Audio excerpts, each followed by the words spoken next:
Welcome back to my YouTube channel, and in this video we're gonna start making the player ship move around the screen.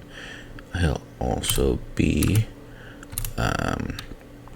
stuck inside the bounding box of the camera. So let's jump on in. By the end of this video, you should be able to add a sprite to your scene. You should be able to create a custom game object. You should be able to create a script, add it to your game object, and create a custom method. So right now, where I left you off at in the first video was we did the overview of the project. We talked about the 5 main panels you're going to be using here in Unity: the hierarchy, which lists everything that's in your scene; your scene view, which is where you're working from; the game view, which is going to give you the opportunity to test and play things and view things from the player standpoint; your project, which is going to hold everything,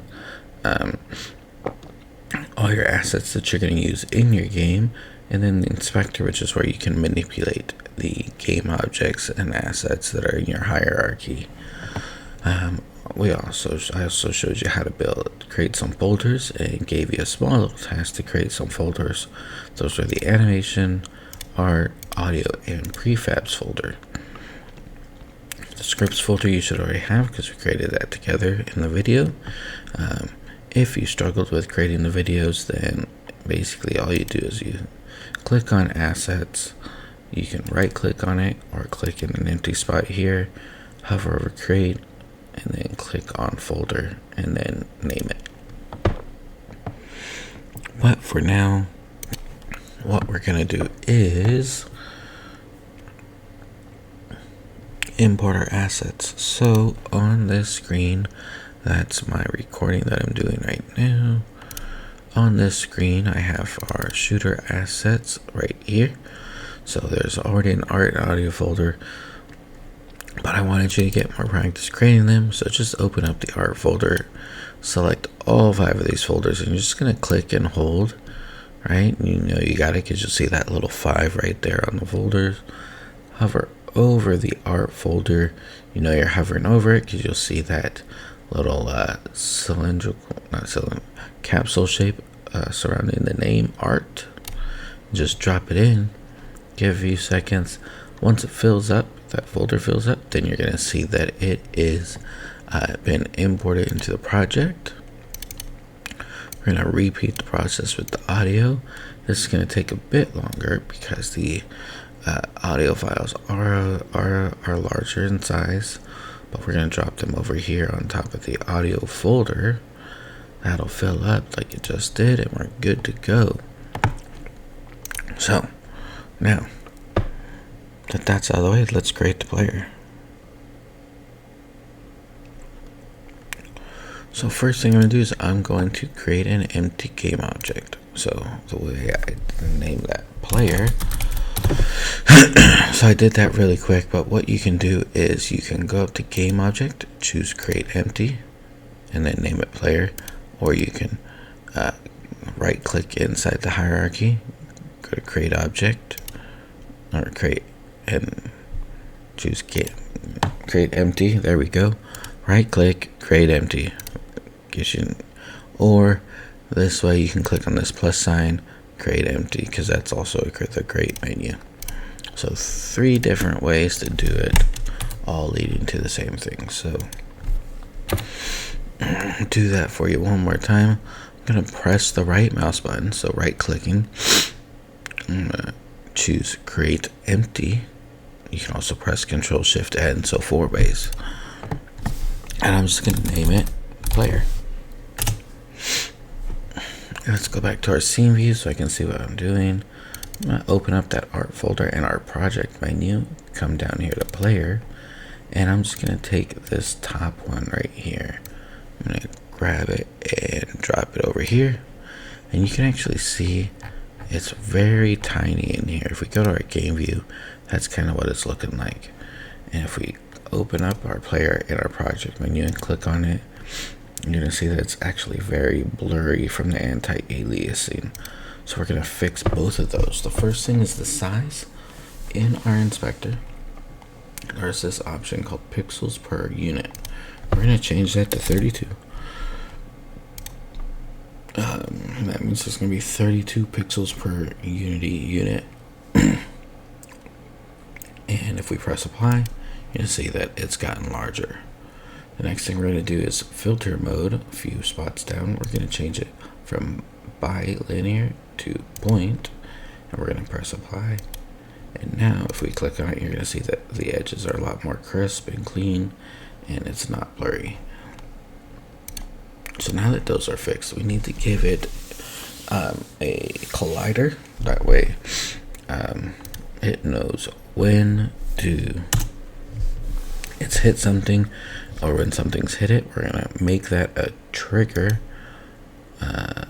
and then that should be it. Oh, look at that, we're off center, so we gotta fix that. So let's go ahead and fix that. So we're gonna grab our player, the sprite itself, and we're gonna zero that out in this transform area.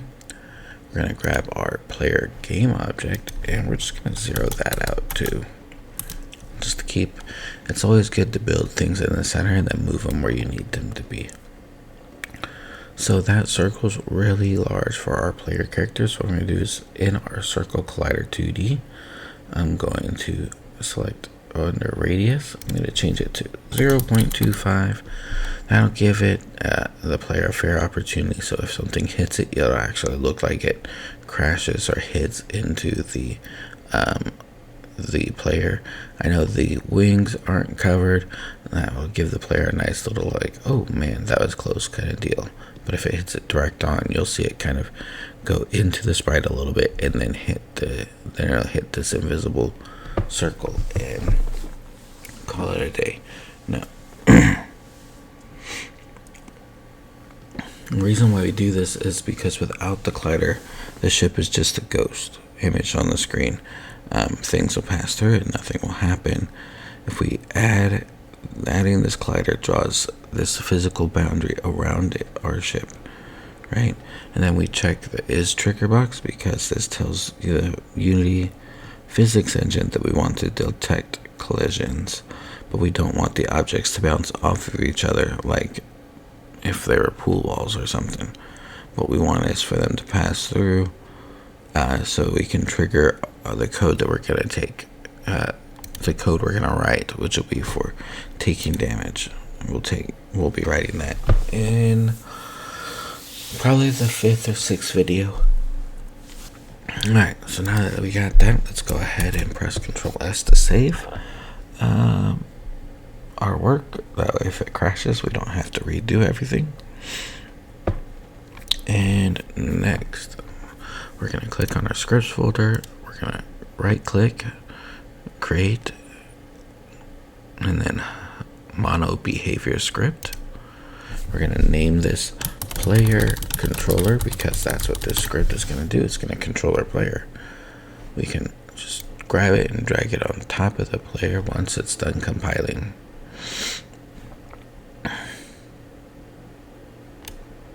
If we click on the player, you'll see that it's right there. Nothing's going on with it right now because we haven't written any code, so let's open it up. When you first open your Unity script, you're going to see two methods that are pre-built. Start, which happens when the game starts, and then like when you enter the level and that player controller is seen, then this code starts running. Then you have update, which runs every frame. So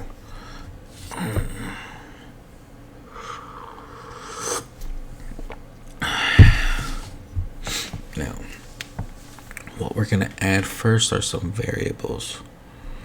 Okay, so variables are like little containers that hold bits of data, and that's what we want it to do. We want it to hold data. So we're going to just write in these ones right here. I know I'm copying them over from another script where I built this project already, but that's so I could explain it to you guys more. So what we have here is we've made our let me press Control S real quick. So right now all of them are public, so these variables are public. That means that you can see them once it compiles. They'll show up here in the Unity editor under the PlayerController script. See, there they are.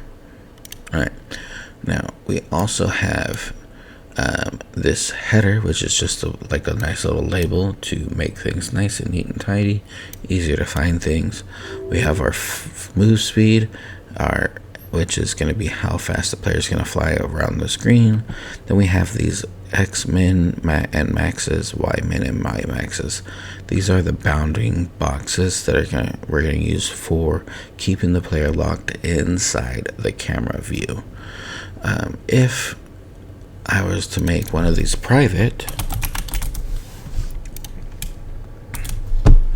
and save it, if we look back at the Unity editor, once it finishes compiling, you're going to see that now the X max is actually missing because it's a private variable. It's hidden. The hidden private means you can only edit it through the code. Let's go ahead and make that public again. So the floats are numbers that use the decimal points. So 0.1, 0.2, 1.7, 2.6, etc. There's another type of number that uses only whole numbers. It's called an integer. We'll get into that later when we get into player lives though. So next thing we need to do is we're going to focus on the update. We're not going to put anything in the start method yet. So in the update, we're actually going to create a new method. We're going to have it call a new method. It's called CalculateMovement. Now, this is red because we haven't defined what CalculateMovement method does, right? It's not a pre-built method, it's a custom method we're going to have to write and define. But it's showing this error because, hey, it doesn't exist. What are you talking about? And then this semicolon right here at the end is the end of a line. So when you're done typing a line of code, you end it with a semicolon. That tells the program to move on to the next line. So the update runs, while it runs once per frame, it calls this, right? So so that means if your game, right, runs at like 60 frames per second per se, that means that it'll run whatever line is in this code 60 times every second, right? So 60 frames every second. So we want to keep our code modular and easy to read, so we're not going to write all the math out in here in the inside the update. That's why we have this CalculateMovement. Like I said, it's going to be a custom method. So what we're going to do is we're going to type in, not value optimization, void, excuse me, and it's going to be called CalculateMovement.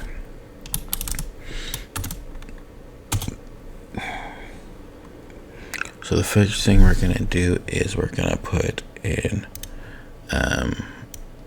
our a couple of listeners, right? So these were going to listen for the player's keyboard input, right? And so input.getAccess, this guy right here, is a built-in Unity command. So when the player presses the D key or the right arrow, it's going to go right. When they press A or the left arrow, they're going to go left. Once we code in that movement, right? But it's going to read that input. It's going to switch from either -1 if it's left to +1 if it's right. Vertical input is going to do the same thing with the WS or the up and down arrows. If it's down, it's going to be -1. If it's up, it's going to be +1. If nothing's pressed, it's going to be 0. So the next thing we're going to do is we're going to put in our movement code. So this movement code, right, when we pack those inputs into this vector 3 here, right, called direction, and they're going to pass through 3 types of inputs. So this vector 3 is going to act as a container holding these inputs. X for the horizontal input, Y for the vertical input, and then Z because we need 3 directions. But since it's a 2D game, we can zero out the Z coordinate system. Then what we're going to do is we're going to grab the object's transform and use a command called translate to move it. What this is going to do is it's going to multiply the direction and the speed and time factor to create the transform or the movement of the player. So we're going to use this Time.deltaTime as the time factor. And so what this is going to do is this means it's going to register the amount of time it took the computer to render the last frame, and then it's going to multiply the movement by this, and so in doing so we make our movement frame rate independent, meaning it doesn't matter if you're on a faster computer or a slower computer, the speed is going to be the same. If it's 5 on a really high-end expensive computer, it's going to be 5 on a really older, slower computer, and it's going to look the exact same when it moves. Next thing we need to do is we need to code in our camera boundaries, right? So that we have these 3 lines of code here, because when we stop, actually, you know what? So if we didn't have these 3 lines of code, then the player would be able to fly off screen. So I will show you that right now. Whoops.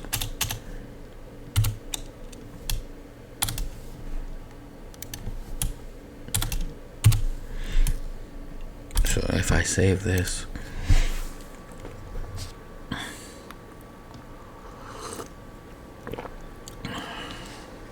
and it's all compiled,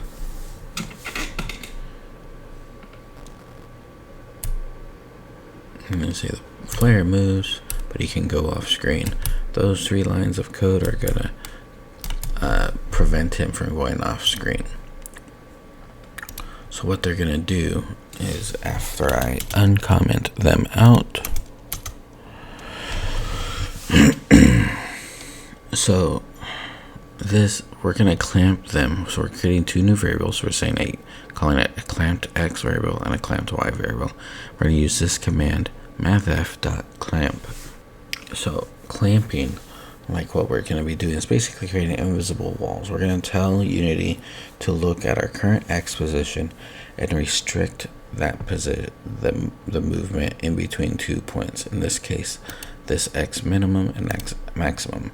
We're going to tell it to do the same thing for the Y minimum and the Y maximum. So for example, if we mark X as X maximum as 8, so it can't go past positive 8 on the X axis, and we try to go to X10 to the 10 to where X is equal to 10 in the X space, it won't go past the 8. It's going to force it to stay there. So after we create these for the X and the Y, then this is going to update our actual real transform position to create a brand new vector 3 where we're passing the clamped X for the X direction, clamped Y for the Y direction, and then Z is 0, of course, because we're not moving in the Z or Z position. So with that there, if we save it, then it's going to go ahead and compile. We can put in some X values. We'll put -5 and 5 on the X just to test it out, and we're going to press play.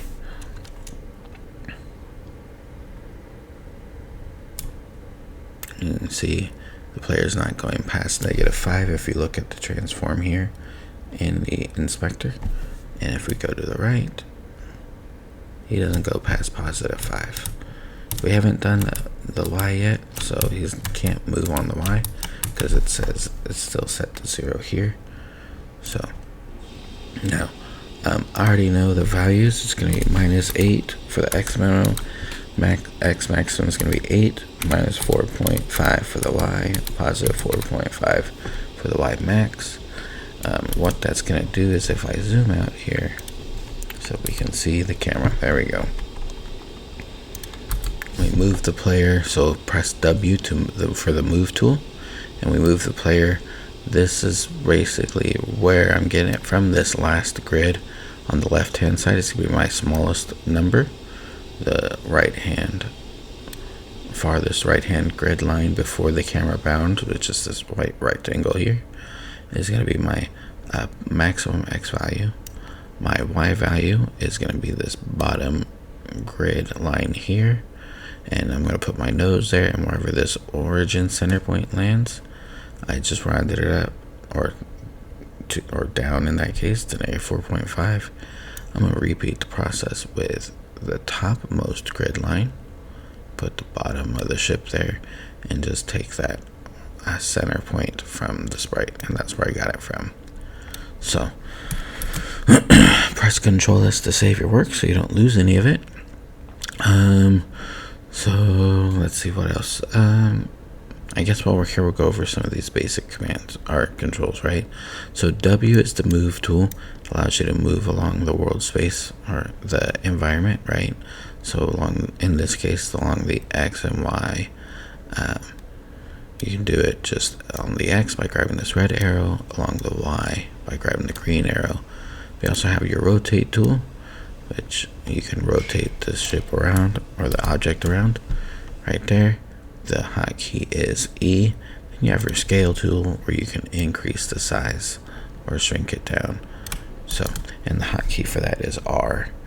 So I'm going to go ahead and bring this back down here. I'm going to press save, and in this video, what you should have been able to do is import some art assets. You should be able to create a player. You should have been able to create a basic player controller that allows the player to move, and as well as clamp it down inside this invisible camera boundary that we created. You should be able to tell the difference between a public and private variable. You should be able to tell me what a float is, and we also went over creating custom methods, which we'll do a lot of in this game, in this series, as well as we briefly touched on the update and the start methods. But if you have any questions, leave them in the comments. If you're in my class, then you can ask me in person. In the next video, we're going to go over projectiles and making those. We're going to make a laser that the player can shoot, and then depending on the time, we might get into the enemy. I'm not entirely sure yet, but when we get there, we get there. Until then, keep learning, keep building. See you in the next video.